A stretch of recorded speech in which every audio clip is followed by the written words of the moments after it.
सर्वांना नमस्कार. प्रणय पिपासू बायको या स्टोरीचे 239 एपिसोड यापूर्वीच अपलोड केलेले आहेत. कृपया ते सगळे एपिसोड ऐकण्यासाठी आपल्या चॅनलला भेट द्यावी. असे दिवसांमागून दिवस जात होते. मंजू आणि विजयच्या प्रेमाचा संसार खूप बहरत होता. एकमेकांवरचा विश्वास, एकमेकांवर असलेलं अटूट प्रेम यामुळे मंजू विजय सगळीकडे चर्चेत होते. अगदी दृष्ट लागावे असं जोडपं होतं ते.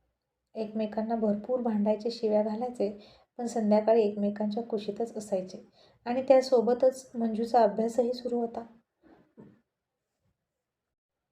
मंजू खूप अभ्यास करत होती. विजयसुद्धा तिला मदत करत होता.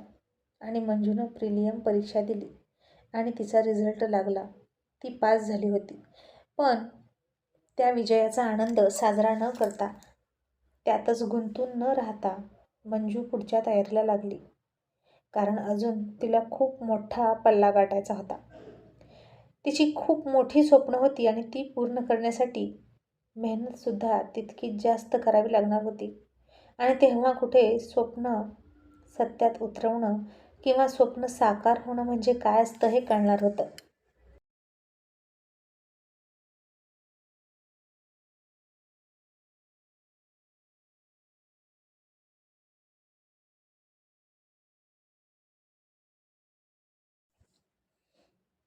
बघता बघता मंजूची मेन परीक्षासुद्धा जवळ आली आणि मंजूनं कॉलेजमधून काही दिवसांची सुट्टी घेतली आणि मन लावून मेन परीक्षेचा अभ्यास केला.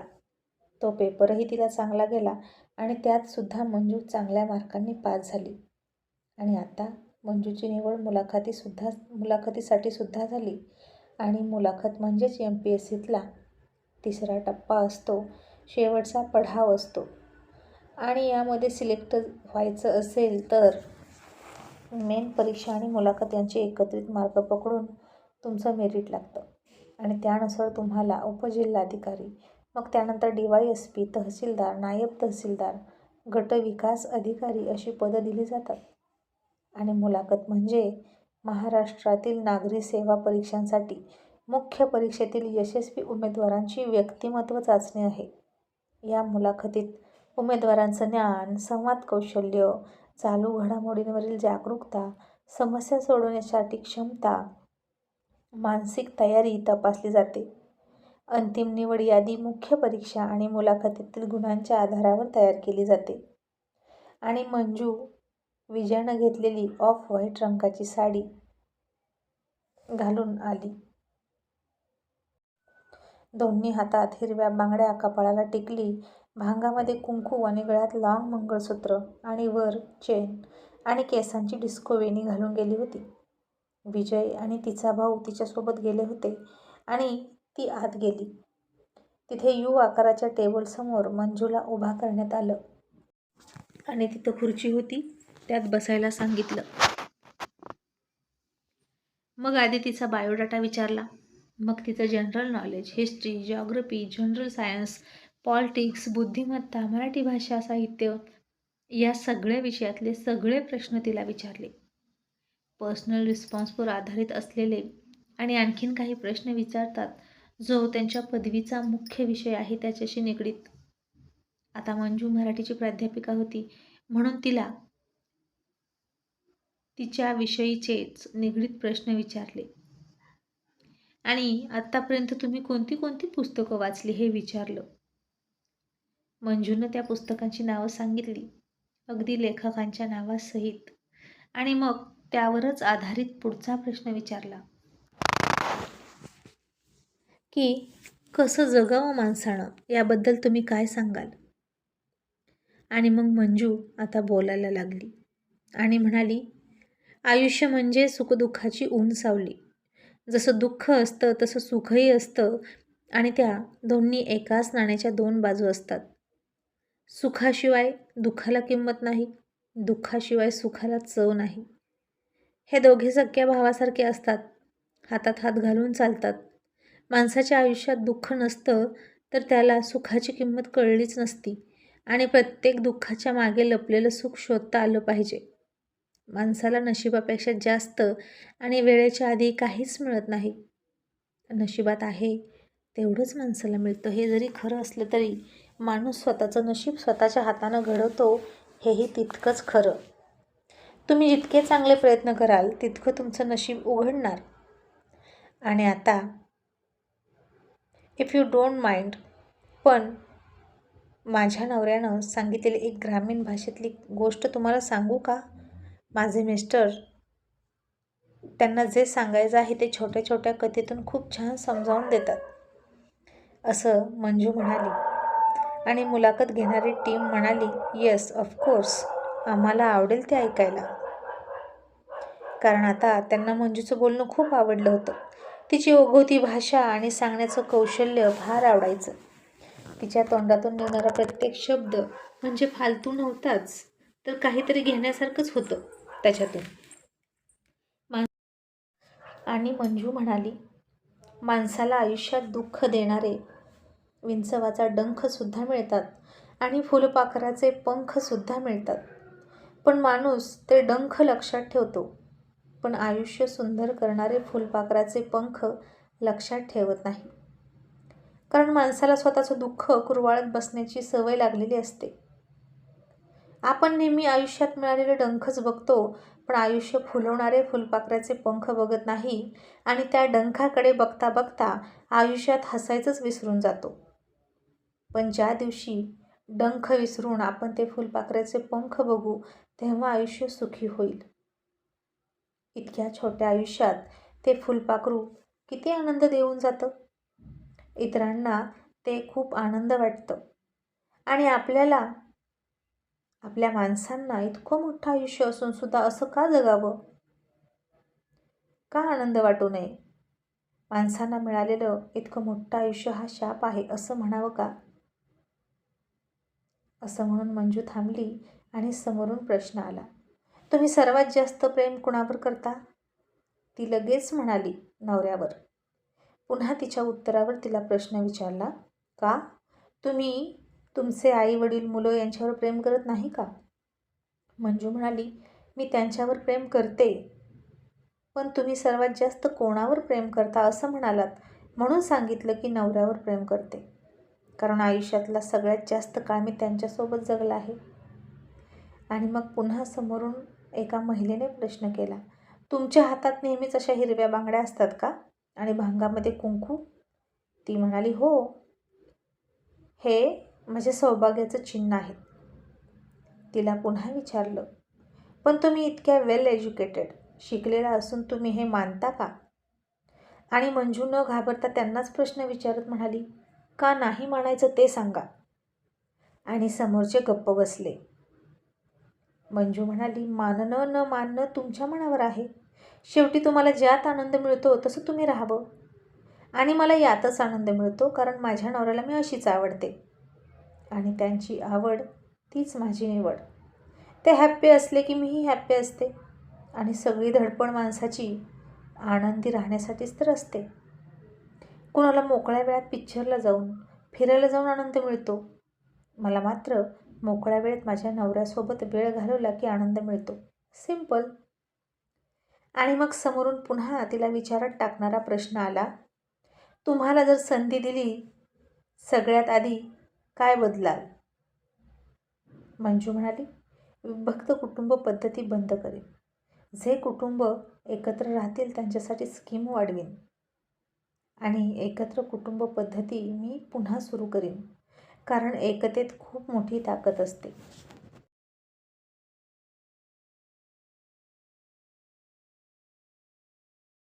आणि पुन्हा मंजूला समोरून प्रश्न आला, तुम्ही अजूनही घरी एकत्र राहता का?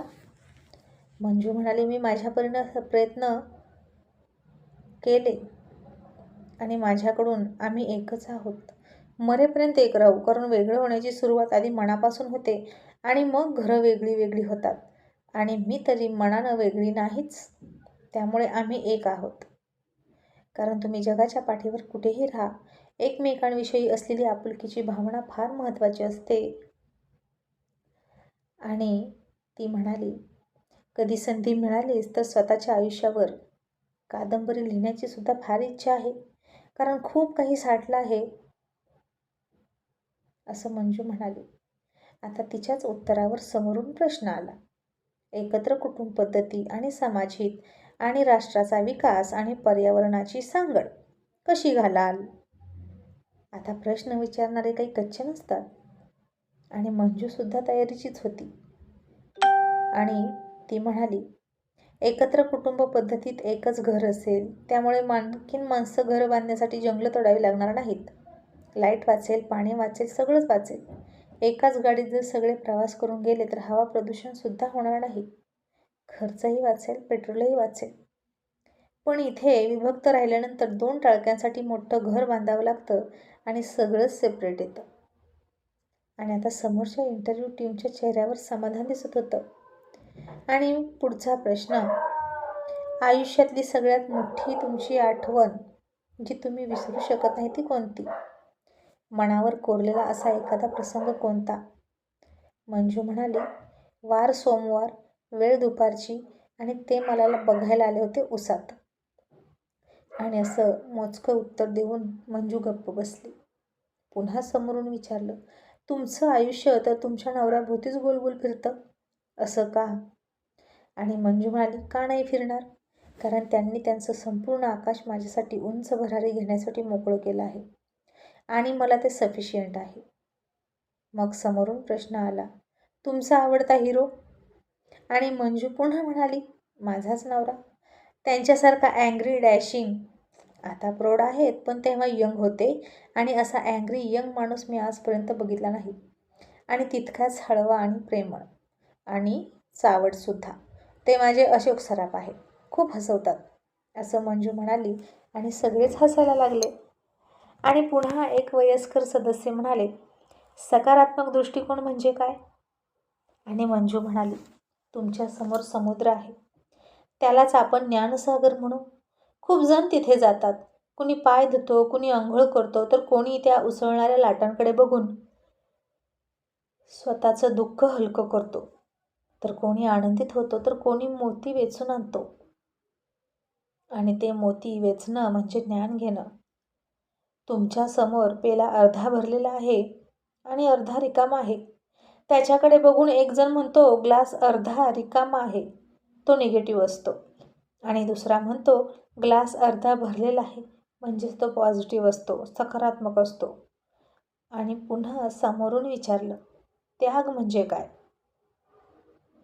मंजू म्हणाली, पाकळ्यांचं गळणं म्हणजे फुलांचं मरण, पण मरता मरता सुद्धा सुगंध देणं म्हणजे जीवन. आणि त्यालाच त्याग म्हणतात. श्रीकृष्णाच्या हातून सगळं गेलं. जन्मतः आईवडील गेले, गोकुळ गेलं, राधासुद्धा गेली, तरीही तो स्वतःचं दुःख कवटाळून न बसता इतरांच्या आनंदाचा सोहळा करत राहिला. आणि त्यालाच खरं त्याग आणि जीवन जगणं म्हणतात. आता पुन्हा समोरून प्रश्न आला, यश मिळवण्याचं रहस्य काय? आणि तुमच्या यशाचं रहस्य काय सांगाल?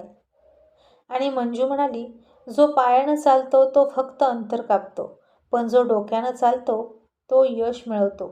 आणि माझ्या यशाचं रहस्य म्हणजे आधी मी मोहाचा त्याग केला, जीवनाकडे सकारात्मकतेनं पाहिलं, मग डोक्यानं चालले आणि मग यश मिळालं. आणि यशाचं सगळ्यात मोठं रहस्य म्हणजे तुम्हाला तुमचा अपमान गिळता आला पाहिजे. कारण सर्वांना आकर्षित करणारा सुंदर धबधब्याचं रूप घेण्यासाठी पाण्याला सुद्धा उंचावरून खाली पडावं लागतं. तसंच कधीकधी आपल्याला सुद्धा खूप अपमान सहन करावा लागतो. आणि आता तिची उत्तर ऐकून समोरच्या लोकांचं समाधान होत होतं. आणि पुन्हा तिला प्रश्न विचारला, तुम्ही याआधी प्राध्यापिका होता, मग तुम्हाला प्रशासकीय सेवेत का येऊ वाटलं? आणि ती म्हणाली, लवकर लग्न झालं, क्षेत्र कुठलं निवडावं याची अक्कल नव्हती, नवऱ्यानं सांगितलेल्या मार्गावर चालले आणि प्राध्यापिका झाले. पण तिथे सुद्धा संस्कार देण्याचं कामच केलं. मला लोकांच्या चुकांकडे दुर्लक्ष करायला आवडत नाही. एक आई म्हणून मी चुकले असते तर माझी 2च मुलं बाद झाली असती, पण एक शिक्षिका म्हणून मी चुकले तर एक अख्खी पिढी आणि न जाणू वर्षानुवर्षे कित्येक पिढ्या बर्बाद झाल्या असत्या.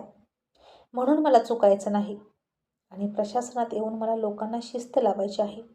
मी तिथंसुद्धा खूप प्रयत्न केला पालकांनाही शिस्त लावण्याचा, पण तो मामला जरा नाजूकच आहे.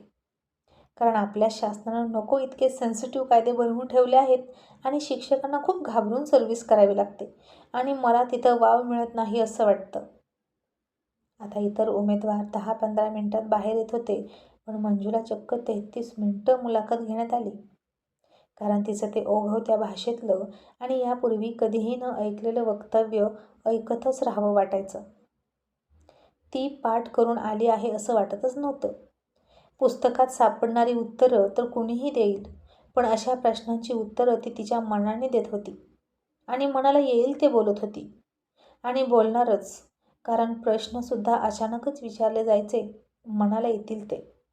आणि असं वाटत होतं की समोर बसून एखादी लेखिका कादंबरी वाचून दाखवते आहे आणि तिचं मन उघडं करून दाखवत आहे आणि ऐकणारे पेन खाली ठेवून दोन्ही हाताची घडी घालून तिच्याकडे बघून ऐकत होते. आणि पुन्हा एक प्रेरक प्रश्न तिला विचारला, आता तुमचं सिलेक्शन झालं की अनेक ठिकाणी तुम्हाला आदर्श म्हणून तरुण पिढीला काहीतरी संदेश देण्यासाठी बोलवतील, तर तुम्ही आजच्या तरुण पिढीला काय संदेश द्याल? आणि बाई गं, कसले प्रश्न असतात ना, एकदम हेवी. आणि मंजू म्हणाली, पुस्तकांशी मैत्री करा असं मी सांगेन सगळ्यांना. वाचाल तर वाचाल असं खूपदा ऐकलं आहे, पण वाचाल तर वाचवाल हे कधी ऐकले का हो? आणि ते खरं आहे, तुम्ही जर वाचलं तर इतरांना वाचवू शकता. एका वडिलांनी मुलांना विचारलं, घर उजळून टाकण्यासाठी काय आणशील? तर मुलगा पंथी घेऊन आला. आणि मग त्याच मुलाला विचारलं, तर मन उजळून टाकण्यासाठी काय आणशील? तर मुलगा पुस्तक घेऊन आला. वाचनामुळं माणूस घडतो आणि घडलेला माणूस समाज उभारतो, असं ती म्हणाली. आणि मग पुन्हा पुढचा प्रश्न विचारला, जर संधी मिळाली किंवा समजा असं झालं तर की भूतकाळात घडलेले एखादी अप्रिय घटना तुम्हाला कायमची पुसून टाकता येईल तुमच्या आठवणीतून, तर ती कोणती घटना तुम्ही पुसाल? आणि मंजू लगेच म्हणाली, सासरी झालेली भांडणं. त्यात माझी काही चूक नव्हती, पण तरीही मला नाईलाजाने भांडावं लागलं. मी खरी आहे हे दाखवून देण्यासाठी. आणि मला अजूनही ती घटना आठवली की त्रास होतो. आणि ती सगळ्यात अप्रिय घटना आहे माझ्यासाठी. मला ती पुसून टाकायची आहे.